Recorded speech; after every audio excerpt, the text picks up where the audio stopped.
Welcome to today's event, Inclusivity in Hong Kong, the Plight of Ethnic Minorities, organized by the Asia Society Hong Kong Center in collaboration with the Zubin Foundation and Hong Kong Unison. I'm Pooja Kapai, Associate Professor of Law and convener of the Women's Studies Research Center at the University of Hong Kong, and I'm pleased to be moderating our discussion today. I'm joined on this panel by our two esteemed guests, Phyllis Cheung and Shalini Matani. Phyllis is the Executive Director of Hong Kong Unison, an NGO dedicated to lobbying for a racially inclusive and equitable education system for ethnic minority children in Hong Kong. Unison's work is informed by its extensive community engagement and research with its stakeholders. Although Unison's primary focus is on policy advocacy, it has established long-standing outreach programs for parents and youth, providing direct services in relation to education and racial discrimination and inequality in a range of contexts. Unison also administers numerous scholarships for ethnic minority youth to support their education.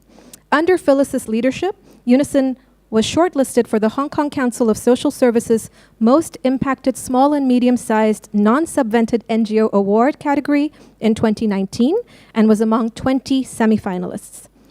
Our next speaker, Shalini, is the co-founder of the Zubin Foundation, a think tank and charity that works to improve the lives of Hong Kong's marginalized ethnic minorities through reducing suffering and enhancing opportunities for ethnic minorities in a range of spheres. The foundation carries out research to identify and prioritize issues impacting ethnic minorities and develops and implements projects to achieve its goals, in particular, to drive systemic change through influencing public policy. Shalini is widely recognized for her contributions to society, in particular for her work with community business, which she founded and led as the first organization in Asia to bring corporates together around issues of diversity and inclusion. She was awarded the MBE for Her Majesty Queen Elizabeth II. She was honored by the World Economic Forum as a young global leader, and she's been recognized by the Hong Kong SAR government for her contribution to issues related to ethnic minorities in Hong Kong. Both of our speakers bring tremendous insights from their extensive experiences and work in the field. We are at a critical juncture in history with the eruption of global solidarity with the Black Lives Matter movement today, reignited by the death of George Floyd, perpetrated by a white police officer as others looked on and did nothing to stop the chokehold which literally drained the life out of Floyd. However, this is not the first time that a person of color has died in the course of policing in the US or indeed in other parts of the world. In fact, the Black Lives Matter movement began as a hashtag online on Twitter in 2013, following the July 2013 acquittal of George Zimmerman for his role in shooting to death Black 17-year-old Trayvon Martin.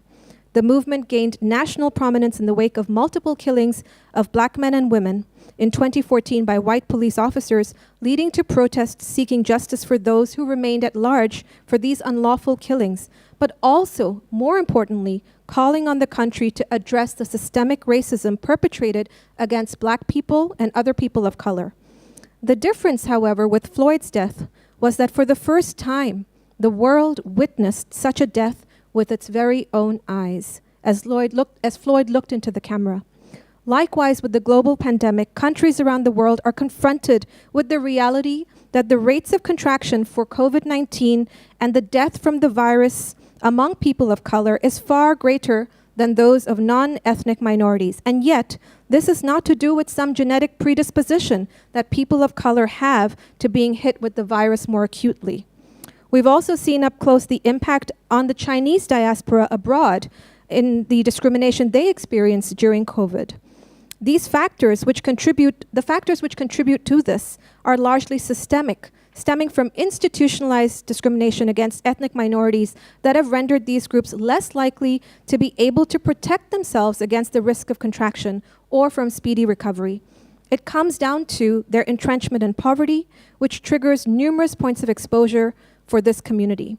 They hold jobs as essential workers and carers. They're often the first to be laid off or be underemployed, leading to the unaffordability of protective gear or basic provisions such as food and supplies. Their poor housing conditions or entrapment as migrants as a result of the lockdown measures are also a factor that raise the risks for such groups. While the coronavirus is a pandemic that has recently been unleashed, the pandemic of racism has sadly been with us far, far longer. What we're witnessing around the world are symptomatic of long-standing systemic racial injustices entrenched in a deep-rooted history of oppression against people of color.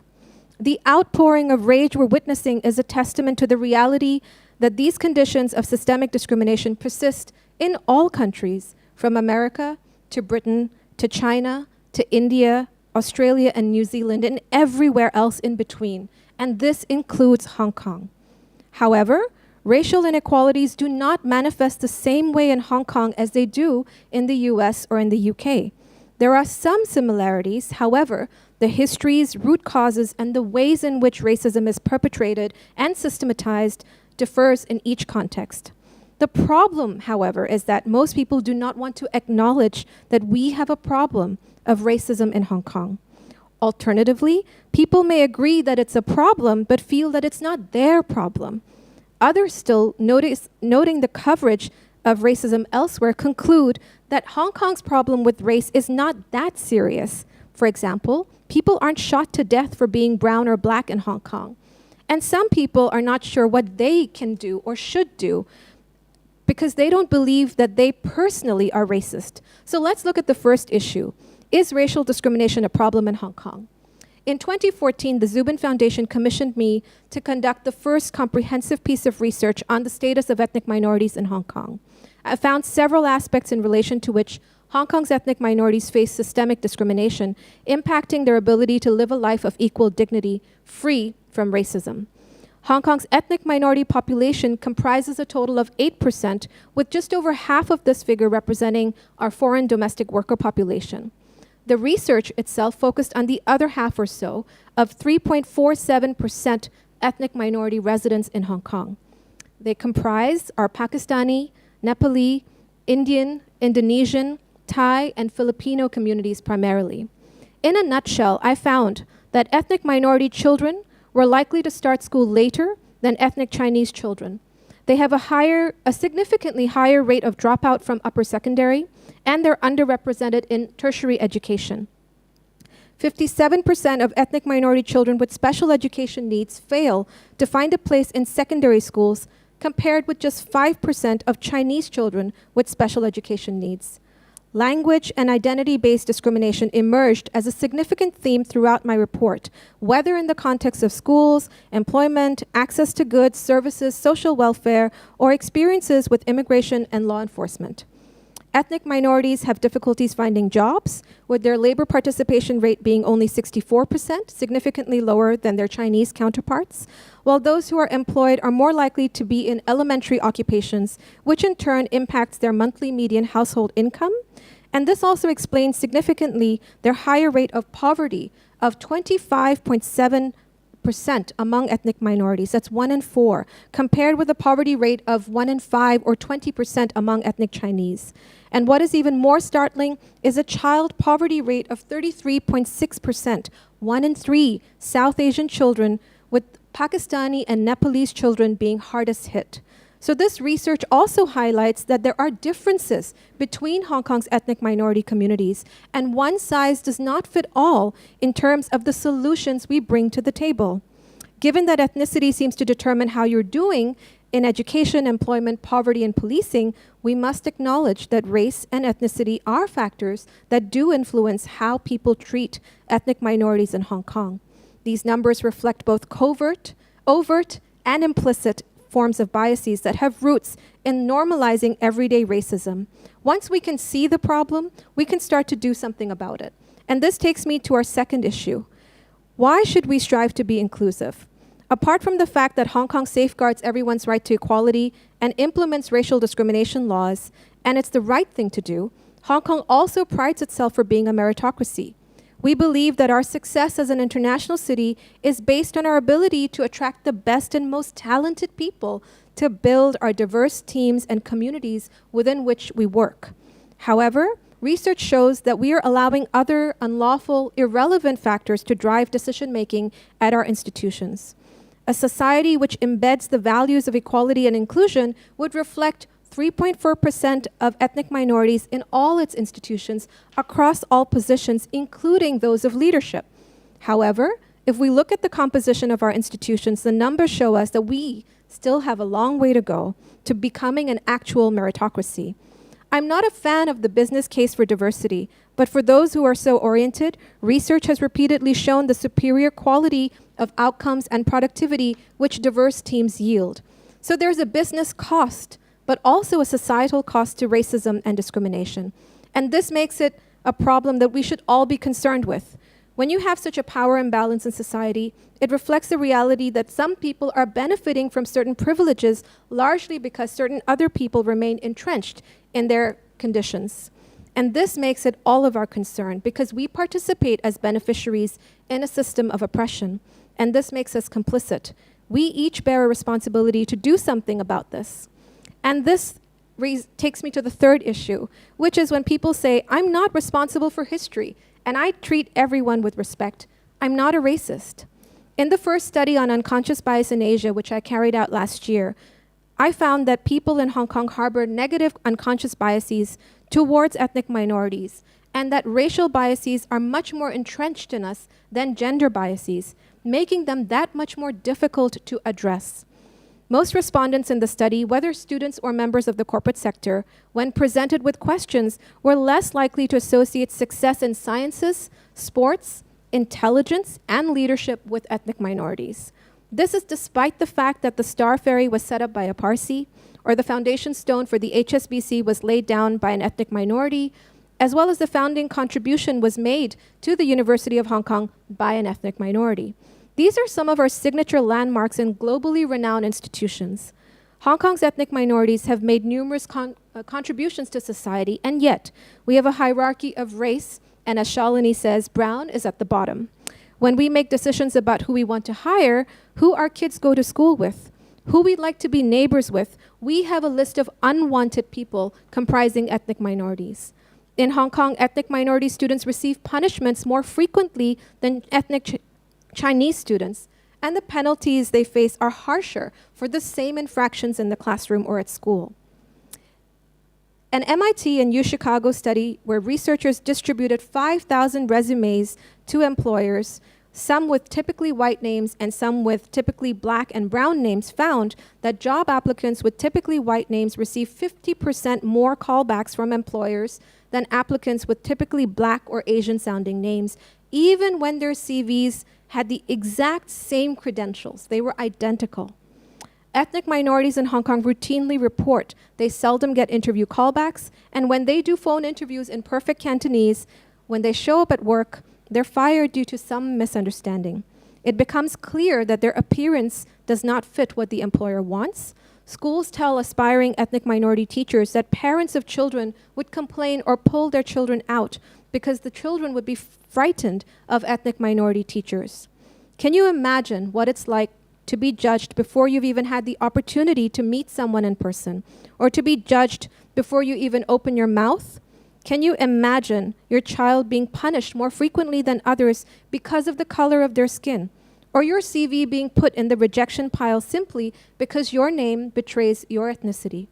We're all in positions of power, and we get to make decisions every day.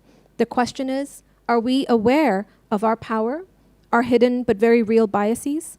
How are we contributing to the problem, and how are we responding to racism around us?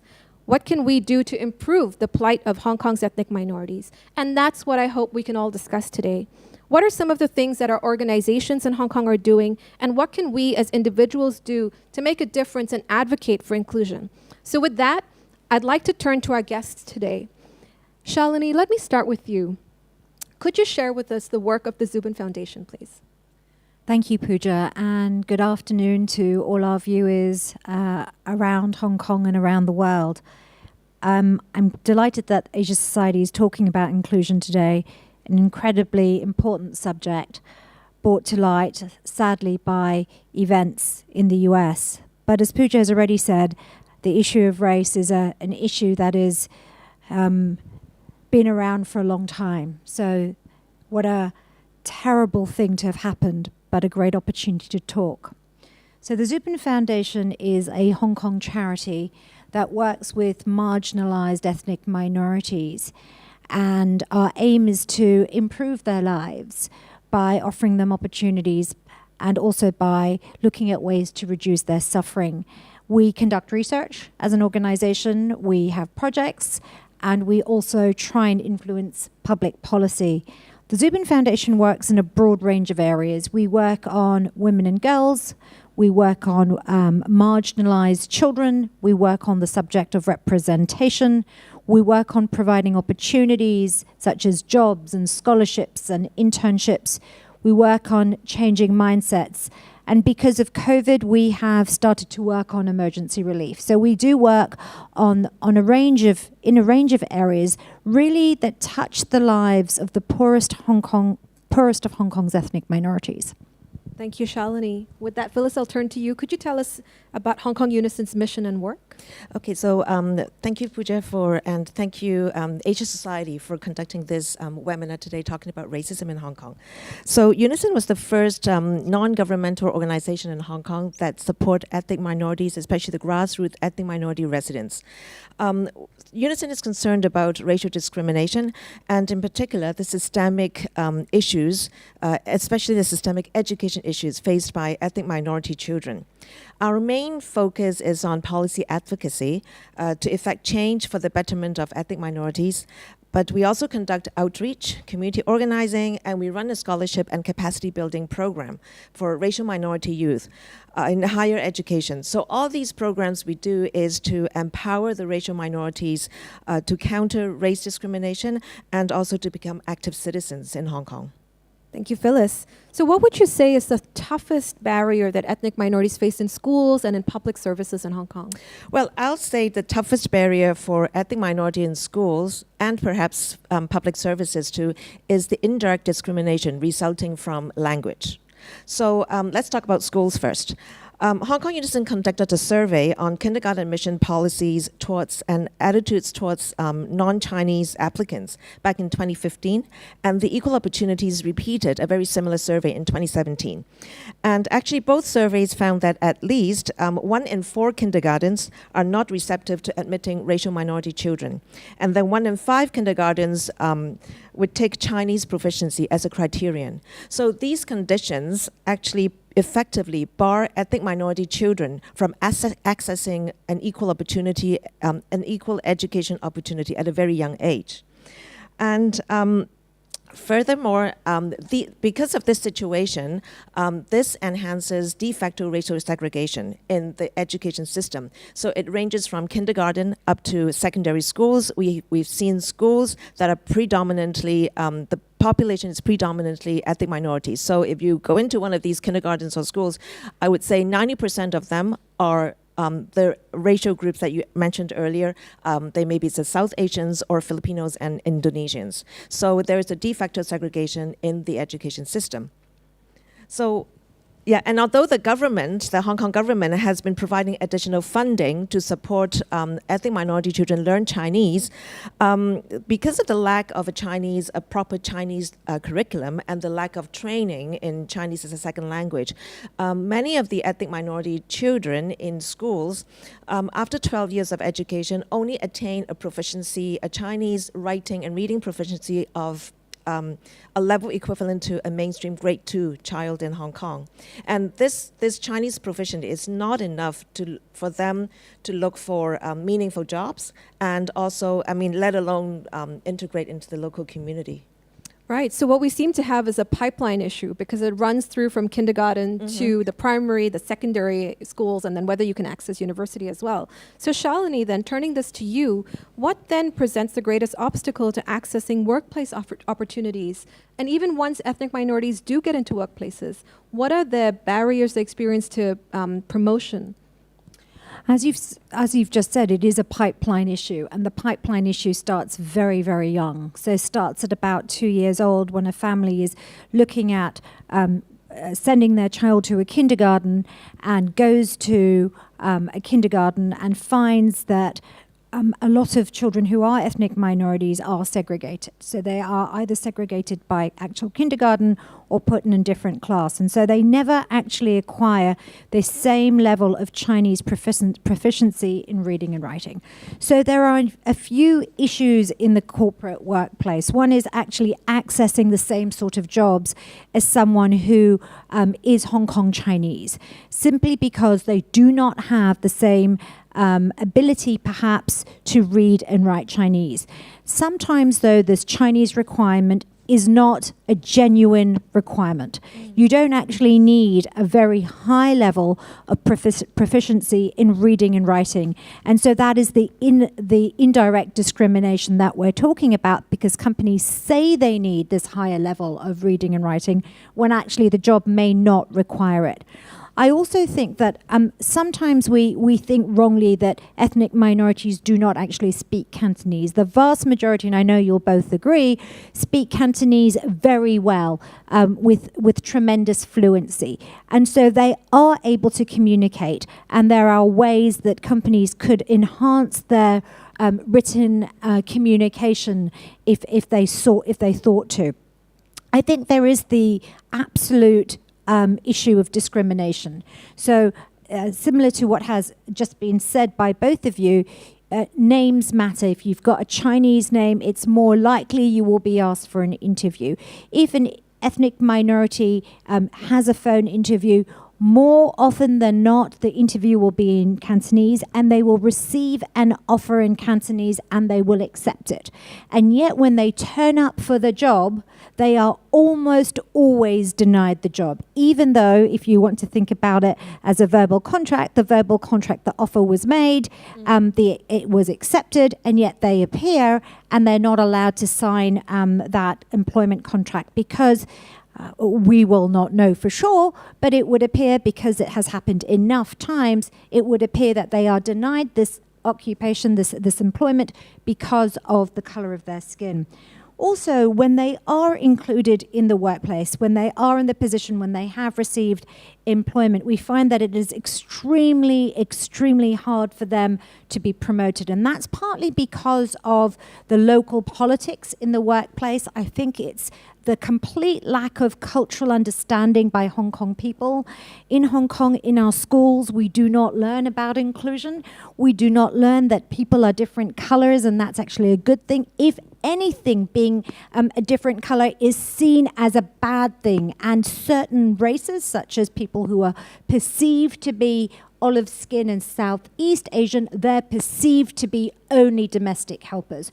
So during the education system, we have not inculcated diversity or inclusion. And so in the workplace, discrimination is rampant. And also is just baseline knowledge, and calling people certain names. So the term that we use for Indians, for example, in Hong Kong is extraordinarily derogatory. And when people say, well, the term for a white expat is derogatory, I argue that that's almost used today as a little bit of a joke, right? But the term for ethnic minority or Indian is extraordinarily derogatory, and yet it is used against me, in front of me, talking to me about me, and it's used in the workplace. So companies really have a long way to go with unconscious bias and conscious bias training, as well as just raising the mindset of Hong Kong people about the need for difference in the workplace.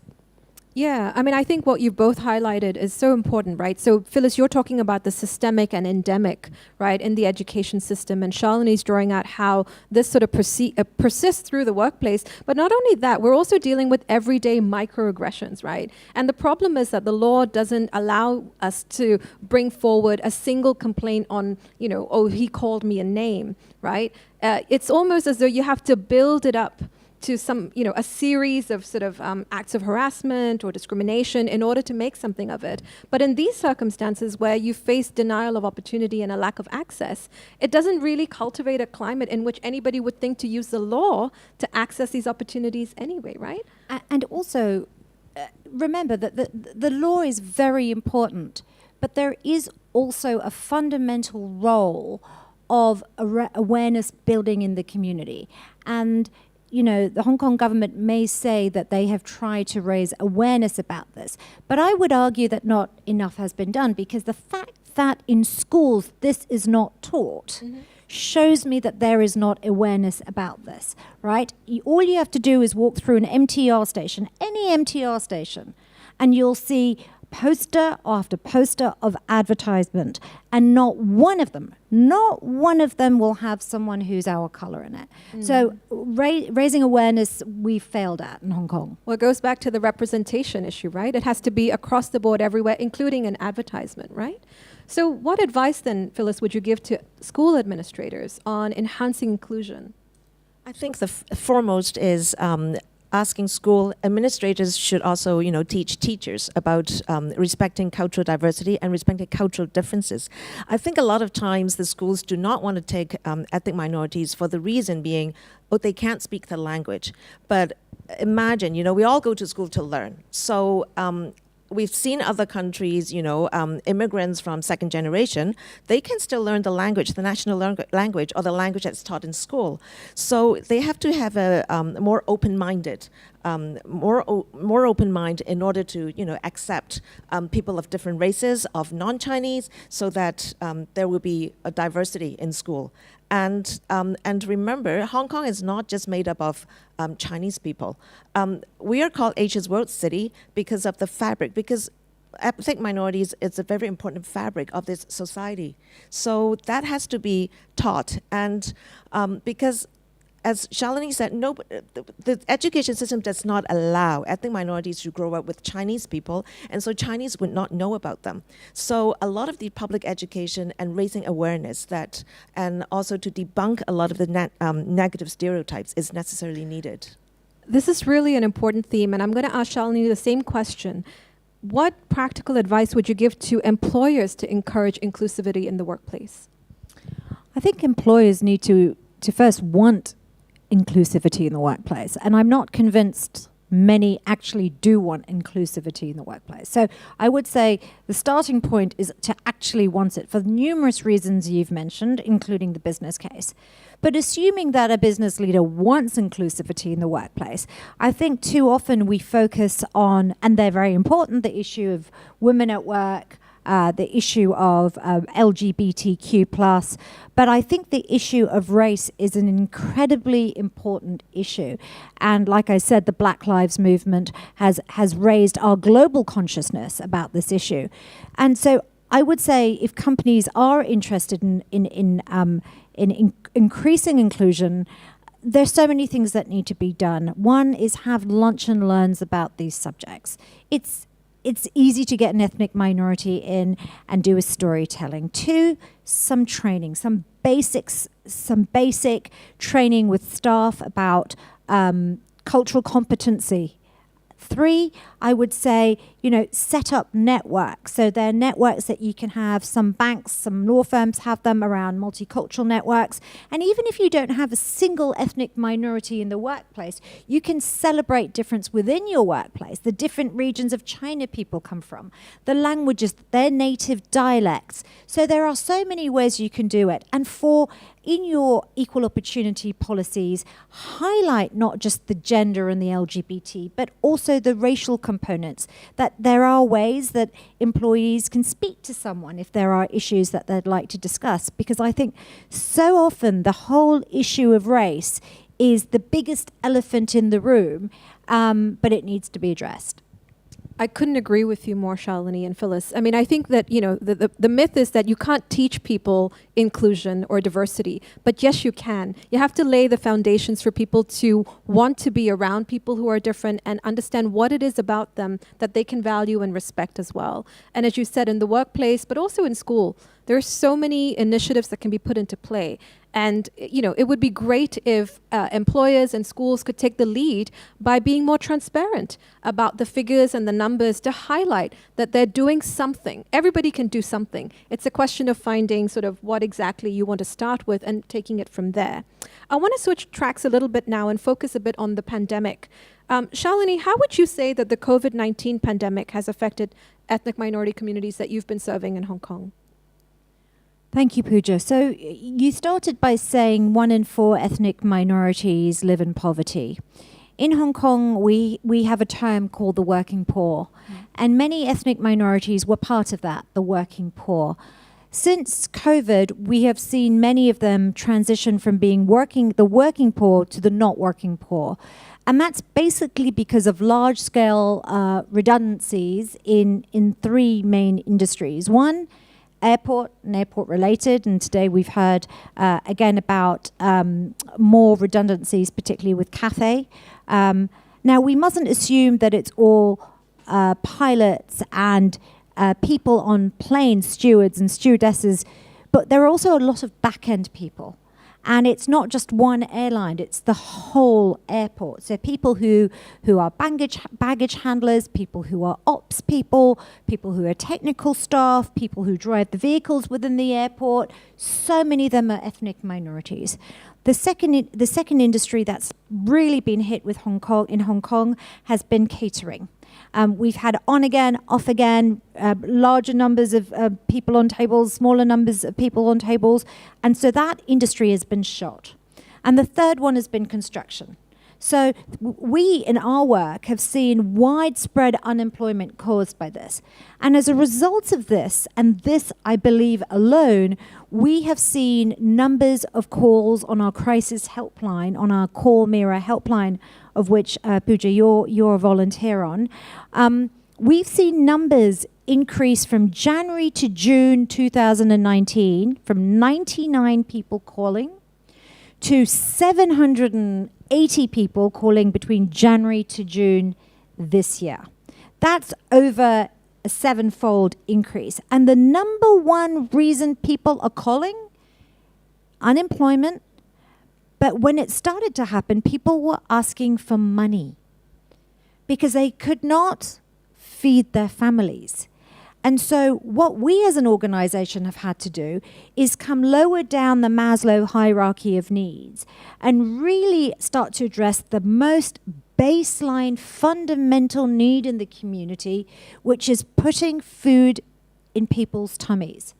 And so we have seen unemployment rise, we've seen hunger rise, we've seen an increase in women calling our Call Mirror helpline, we've seen an increase in abuse, we've seen an increase in forced marriage, we've seen an increase in people coming forward for mental health assistance. So we've seen a knock-on effect of this high unemployment affect the whole family and affect the poorest. You know, people often have said during the pandemic that the pandemic is a great equalizer because it doesn't see your skin color or anything else. It'll attack everybody equally. But I think what you've said really highlights the disproportionate impact on communities that are already suffering and marginalized. Absolutely. And there is a huge intersectionality between race and poverty. And there always has been. And if anything, this pandemic has highlighted how acute that intersectionality is. Thanks, Shalini. That's a perfect segue to the question that I have for you, Phyllis, right? So we've seen the impact in the basic, the most fundamental, survival aspects that ethnic minorities have faced. What are some of the challenges that ethnic minority children are facing in education in the wake of the pandemic? So during the pandemic, we understand that most of the ethnic minority children are actually in lesser quality schools, and we noticed that in these schools, so these are government schools or government aided schools, and we realized that actually schools have suspended. That's it.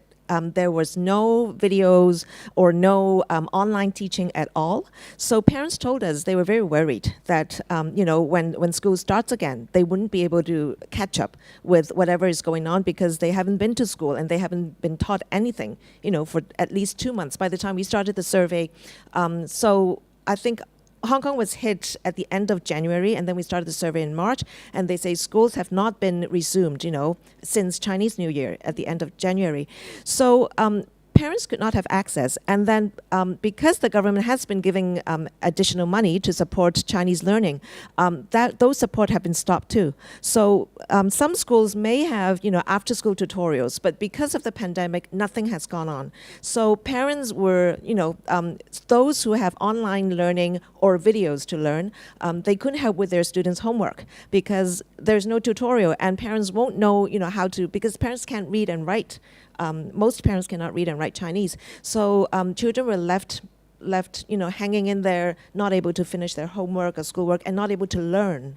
That's such a critical loss of very, very important school time for young people. They also lost their exposure to other children in the classroom, Right. but also importantly, based on the advocacy that you do, they lost access to the Chinese language learning environment. And so now you have these kids who are set back by a good 6 or 7 months in their Right. language learning abilities, right? Yes. Yeah. And this, of course, also reflects on the fact that, you have this intersection between poverty and children and these families. And many of them, and Shalini, you'd attest to this as well, many of them have had to pull their children out of schools because they simply couldn't afford to pay fees for schooling, which was not happening. Yeah, and actually, I think that's a very, very important point, because not only do we have the issues of poverty as well as race, but now we start to see the micro issue of gender really playing its ugly head. Because what we've started to see is more women being told to not continue school and to bring forward forced marriages, which they were going to have, but they had negotiated with their family that they would first perhaps finish their associate degree. But now, because of both the unemployment of their parents, but also the stress of being at home as a family, has resulted in some families saying no. But it's also impacted boys. For example, we have seen with this year, we had an internship program over the summer where we offered 45 students internships at companies across Hong Kong. There were 3 children, children's the wrong word, they were between 18 and 21 at university who pulled out of the internship program. Why? Because their parents said, we would rather you go and work at a fast food place like McDonald's and earn minimum wage at above minimum wage, $44 an hour, rather than get some experience working in an engineering firm or a law firm. So it really highlights the short-termism and the need to make money because of the desperate need of these families. You've touched on the I think the nail of it, because Shalini, we have seen these patterns globally as well, that people who are in conditions of crisis and conflict routinely first will turn to the impact that it would have for their particular family and try to identify, how can they help themselves? How can they stay afloat? And oftentimes it'll be the women who will bear the brunt of the crisis initially in forms of abuse, but also particularly in terms of the impact we see on girls' education and boys, as you mentioned. And this is something that we've noted about the ethnic minority community in Hong Kong, even outside of the time of the pandemic. And now we're seeing this exacerbated, as you say, during the pandemic. So all of these issues highlight this multiple layer of sort of inequality that is manifesting. Part of it is externally driven by factors such as racism and systemic or institutionalized racism. But the other part of it is internal, right, to these communities themselves, where they repeat these patterns that they're entrenched in because of how they're vexed with the external and the internal. And of course, where you've got cultural or religious constraints or value systems that make these even more challenging decisions likelier to affect children in particular the most. So we're at this critical point, and the question is, well, who has what responsibility? So I'm going to start with you, Phyllis, right? People often feel that ethnic minorities want to have greater access. So we're the ones who have the responsibility to try and integrate better. And so it's up to us. What do you think is the role of the ethnic majority population here, however? Because even if ethnic minorities do everything and try to knock on doors and gain access and, seek employment, it seems as though until the community at large is not willing to be receptive, we really don't stand a chance. So what's the role of the majority here, the Hong Konger?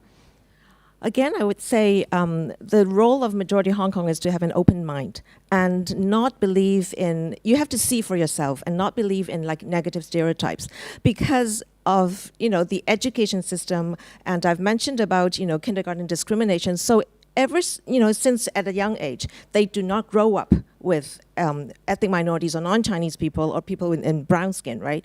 And so they don't know them. And how do they know, these people? So most of it is from the media, and there are certain medias that portray very negative stereotypes of ethnic minorities, and not to mention the racist hate speech in social media. So they must have to see for themselves, have an open mind, reach out to ethnic minorities. And I would say, from the education system, if you have an open mind, you receive ethnic minority children, and also I mentioned the language is one of the indirect discrimination issue, and teach them the language that the dominant population speak, and I think that would help solve at least part of the issue.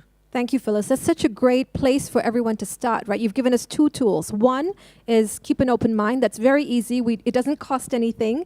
We can all try to expose ourselves by learning and reading more or meeting with people of other backgrounds and having them tell their own story rather than prejudging them based on what we've read or seen about them. And then the second one is for schools to give people the tools to be able to engage meaningfully and respectfully with people who are different.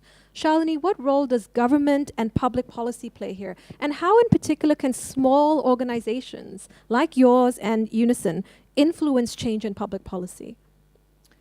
So I think that government has a massive role to play because we are Hong Kong people. And so whether it's me or Phyllis, we are all three of us Hong Kong people, and therefore all our voices are important. I think that the government has a role to play in many ways. One, as a champion of inclusion itself, right? Don't expect others to be warm to inclusion if you yourself are not. The second thing is the government needs to listen to the voices of this population. It would be completely daft for any public policy maker to make policy without including women, because 50% of our population is made up of women. It is completely daft to make public policy without listening to this 4%, particularly because we say our competitive advantage is that we are, an international city. So let us demonstrate that through our listening. So I think public policy is a very important tool, but we cannot also expect the government to do everything. And I think we have a very important role as civil society. And if we don't keep ourselves in their line of visibility, this is an easy subject to forget, because there are many other issues. And 4% of the population is not a big percent of the population. So we have to find ways of making our voices heard, not just in education, but on everything, with regard to housing, with regard to labor, with regard to health. And that requires small NGOs like us to make policy recommendations, but also to create links with the government where they start to see us interested. And I think it is our responsibility to do that. I think Shalini is spot on. Let's go back to COVID, right? At the height of COVID, at the very beginning, we realized that there is not enough information and not enough updated information on, the government's website on preventive measures, on quarantine measures, social distancing. So ethnic minorities didn't know what was going on. because some of them are not very fluent in English and Chinese, right? So, so civil societies like us, Unison, would write to them and say, hey, you have these policies, but you forgot about this minority group, which is always invisible. So please, update your website in the different languages as well. And it helped a lot. And this infiltrates everything. I could give you an example of us saying to the government, when you give money to food banks, make sure that halal food is included. So this sort of thinking, this inclusive mentality needs to penetrate everything we do, and it's not yet there. And so in the absence of it being systemic, inclusion should be systemic. It's not. In the absence of it being systemic, we have to play that role and keep intervening all the time. Right. And based on the research that we've done, we want to show that you have to use inclusion as a filter, right? You use research data that is disaggregated, and then you highlight the impact that every single policy has on minority communities, whether you're providing in the case of COVID, or whether you're developing school policies and things like that. So it's very, very important. So I'm just going to give you each a moment to describe what are the sort of 2 top initiatives that you've led through your organizations, which you believe have had a significant impact in influencing public policy for the better. Perhaps I'll start. So 2 things. One is Diversity List. So Diversity List is a project whereby we work together with Spencer Stewart. We get ethnic minorities who are willing and want to serve on Hong Kong government advisory and statutory bodies to put their names to us. They get filtered by Spencer Stewart. They make it onto a list if they're successful. That list is called Diversity List. We've been doing that since 2016, 17, 18, 19, and 20, and we've put forward over 96 people to the government. They have taken 24 people from that. So we've had a success rate of about 24%. That is huge. The second thing is we have an ethnic minority wellbeing center. We have the only center in Hong Kong that provides mental health counseling to ethnic minorities in Hindi, Urdu, and English. And we work together with Hong Kong U Department of Psychiatry. I believe this is game-changing because there is a gap in the current provision of mental health services in Hong Kong. And that gap is a lack of provision of services in these languages, and we're filling that gap.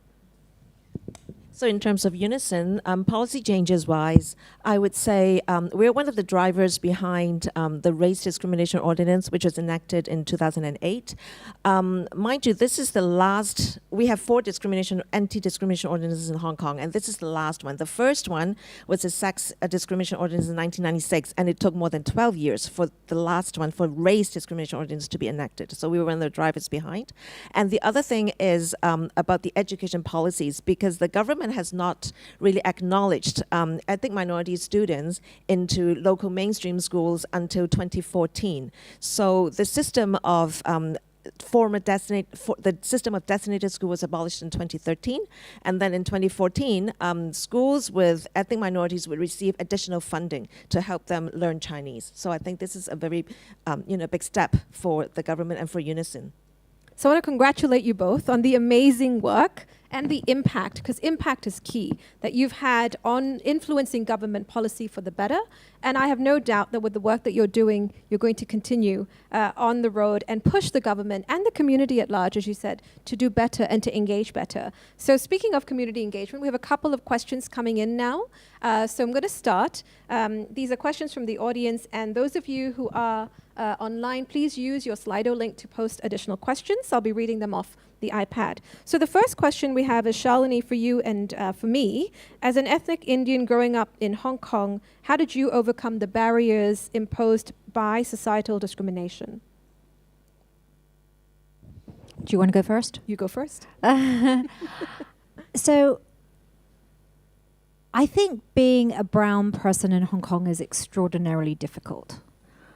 And my husband, who's also brown, has this wonderful analogy. every day living in Hong Kong, it's like you are being pricked with a pin. You're picked with a pin, and that is the discrimination you receive every day. Whether it's in the market and you're called a horrible name, or you're told at a shop that Indians don't ever buy anything, they just browse, or you're told when you look for an apartment that they don't rent to Indians, or you're invited on a panel not because of the skills you have, but because you're a brown person. It's every day, and it's systemic, and it erodes you. In the West, what you might get is not that every day. Oh, I didn't get it when I lived in the UK for 3 years. What I got was one slap, being called something awful once in public on the street. And that constant erosion of the self is very difficult. And I think we're seeing in the youth how that depletes people, because many Hong Kong ethnic minorities, like myself, see Hong Kong as home. And when you are told that you don't belong in your home, there are identity issues that come up, such as, where on earth do I belong? And although I might have not had the issue of poverty to deal with, most of the youth I work with have the issue of poverty as well. And so I can only imagine that it is suffocating. Now, I grew up in colonial white Hong Kong, the school that I attended, and I can tell you there too, there was massive amounts of discrimination. So I'm not saying that I've been a minority just in Chinese Hong Kong. I too have been a minority in British Hong Kong, and that too was very hard.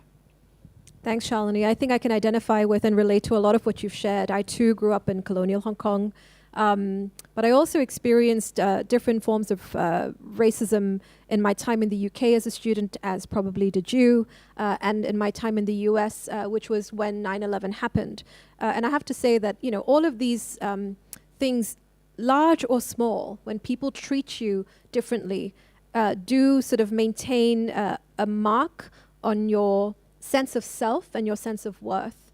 And you're absolutely right that these things take a massive, massive toll. That said, I have to say that, I found myself to be incredibly stubborn. And I think very early on, when I faced these experiences, I knew that I did not like how I was being made to feel. And at that point, I made a determination that I needed to identify what is the profession or who are the people around me who seem to have a lot of power to change things. And I think that's when I decided I wanted to be a lawyer. And I remember how hard that was, because not only did I have sort of the racial sort of barrier, but I also had, I think, in our sort of societal or community context, barriers with people telling me, well, people like you don't become lawyers. You're a girl, and especially an ethnic minority girl, couldn't become a lawyer because then you'd be too argumentative. And then you'll be a sore prospect for anybody wanting to marry you, because men don't like women who are strong and powerful, right? So there were a lot of other barriers that got in the way. But what I found about myself was that the more people resisted that identity or my desire to be more than I was, it just propelled me forward and made me want to do more so that I could prove them wrong. So when people said you can't do it, I would do it. And when people say you don't belong, I would find a way to belong. And I'd say that largely informs the work that we continue to do today. Because what other choice is there? If you just accept people sort of telling you that you don't belong or you can't make a difference, then you've basically accepted the power hierarchy, and you've accepted that what you do makes no difference whatsoever. But I think we can make a difference in any space that we occupy. I'm making a difference in my home, in my family. I believe I'm making a difference in my community. And I do believe we're making a difference to Hong Kong. And so that's what pushes me forward. Yeah, I'm sorry to hear the your feelings and reflections. But I have to say, ethnic minorities have been in Hong Kong, since the opening of the port. And it is really sad, that we're still encountering some racism problems, discrimination, and goes back to Shalini. If we don't start, appreciating cultural diversity and learning about other people's other races and other ethnicities at a young age, then we never learn, right? And which reminds me, actually, at the United Nations Committee for Elimination of Racial Discrimination, one of the committee members did ask the Hong Kong government to really include the history of ethnic minorities in Hong Kong in the textbooks. And I think this is very important and crucial. Agree, completely agree, and we've been advocating for this repeatedly in our submissions, and I think that really is the starting point, because teachers, I think, would find it very helpful to have that material in the curriculum instead of using cultural celebration days to celebrate dance and other exotic aspects of culture, but failing to really learn anything meaningful about ethnic minorities and how we've contributed to building up Hong Kong to to where it is today. So yeah, it's very, very important. There's a question for you, Phyllis, here, but I also want to adapt it a little bit, if you don't mind. People often say that, well, as a majority, we are the main power holders. Why should I share my power or relinquish it? Why should I let anybody else in? So the question is, why should you care as a member of the majority group? What's the incentive? Because ethnic minorities is a major fabric in Hong Kong, and they are also Hong Kongers. And just because now they are kind of invisible and they're not very active citizens yet, doesn't mean they're not part of Hong Kong. And as we should be very embracing. As as a Hong Konger myself, as a majority Chinese, I would say we should be embracing, and we should embrace all diversities and all ethnicities, because we are all one. We're all Hong Kong. We are all Hong Kongers.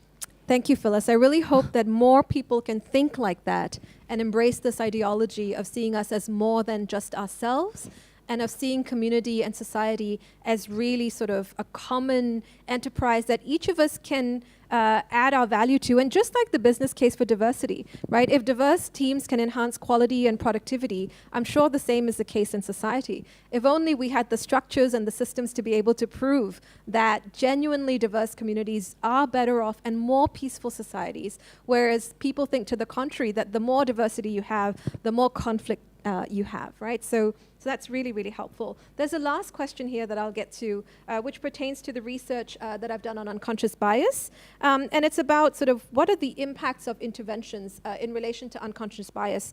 Does unconscious bias training even work? And there's been a lot in the literature overseas in terms of, should we even bother? Because trainings have been found not to have any impact, including most recently in relation to police in the US, right, who've undergone training, but yet their very department is still suffering from problems. So most of the literature has written it off, but my own findings in Hong Kong at least shows that interventions do work, but their effectiveness depends on the design of the intervention and the strategy.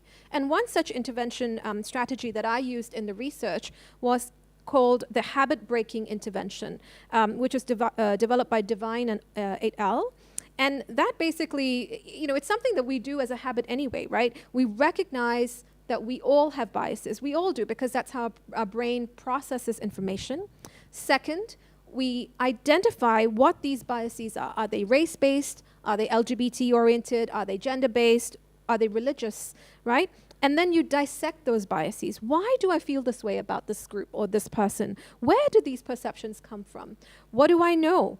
Is it based on personal encounters, the media, secondhand accounts from other people? Have I verified or sort of, done my fact checking here? Am I media literate here?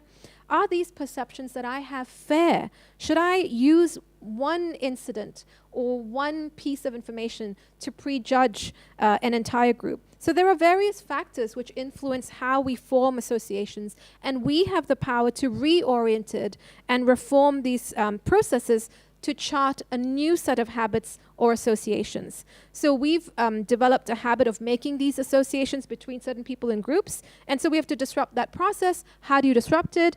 You do so by forming new habits. So it goes back to what Phyllis and Shalini, both of you shared earlier, about what corporates can do, what schools can do, and what we individually can do.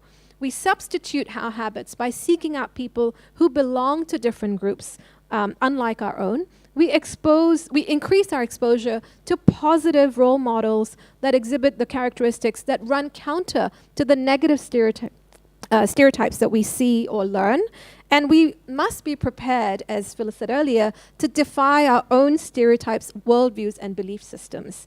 We need to develop objective approaches so that we can start identifying ways to minimize barriers, ensure that, when we make judgments about people, they are based on firm ground. So in the corporate sector, firms need to, for example, in a hiring committee, have a pre-vetted list of criteria that they're going to assess candidates on.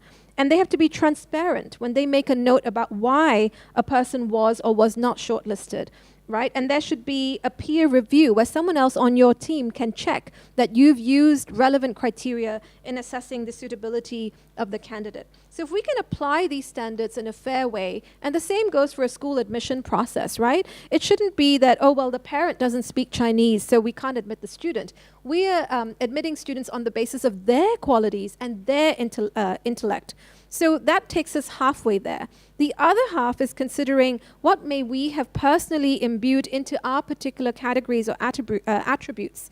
For example, have we used someone's name or address to sort of figure out where, which district they live in? So we are figuring out what socioeconomic standard they're at, or, which school they went to. So if they have certain schools on their transcript or their CVs, we think we want this person as opposed to that person. But as you've both highlighted, schools, your addresses, these are all proxies for poverty and your social standing in the community. So we need to check all these biases by subjecting ourselves to a more rigorous decision-making process and being honest.